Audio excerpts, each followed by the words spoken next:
പ്രഭു കുടുംബത്തിലാണ് 1304 ബ്രിജിത്ത് ജനിച്ചത്.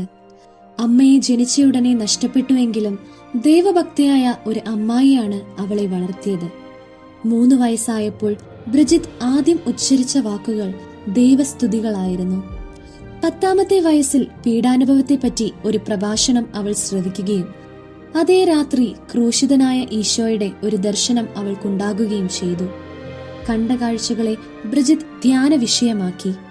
പിതാവിന്റെ നിർദ്ദേശാനുസരണം 16ാമത്തെ വയസ്സിൽ സ്വീഡനിലെ ഉൾഫോ രാജകുമാരനെ വിവാഹം ചെയ്തു. 8 മക്കൾ ഉണ്ടായതിനു ശേഷം പൂർണ്ണ വിരക്തി പാലിക്കുമെന്ന് ഇരുവരും പ്രതിജ്ഞ ചെയ്തു. അവർ ദരിദ്രർക്കായി ഒരു ആശുപത്രി പണിയിച്ചു. ആയിടെ അവർ നടത്തിയ ഒരു രോഗിയായി തീർന്ന ഒരു ആശ്രമത്തിൽ കിടന്ന് മരിച്ചു. ഭർത്താവിന്റെ മരണശേഷം കുടുംബസ്വത്ത് മക്കൾക്ക് ഭാഗിച്ചു കൊടുത്തിട്ട് വെള്ള വസ്ത്രം മാത്രം ഉപയോഗിച്ചിരുന്നു. ഭക്ഷണം അപ്പവും വെള്ളവും മാത്രമായി. വെള്ളിയാഴ്ച ദിവസങ്ങളിൽ പ്രായശ്ചിത്തം വർദ്ധിപ്പിച്ചു. ജീവിതത്തിലെ അവസാനത്തെ 30 വർഷവും അവൾ കുമ്പസാരിച്ചിരുന്നു. ബ്രിജിത്തിന് കർത്താവിന്റെ പീഡാനുഭവ കാഴ്ചകൾ നിരന്തരം ഉണ്ടായിരുന്നു. അവയെല്ലാം ബ്രിജിത്ത് എഴുതി സൂക്ഷിച്ചു. ഒരു ദർശനത്തിൽ കർത്താവ് പറഞ്ഞത് ഇപ്രകാരമായിരുന്നു: 5480 അടികൾ എന്റെ പീഡാനുഭവ നേരത്ത് ഞാൻ ഏറ്റുവാങ്ങിയിട്ടുണ്ട്.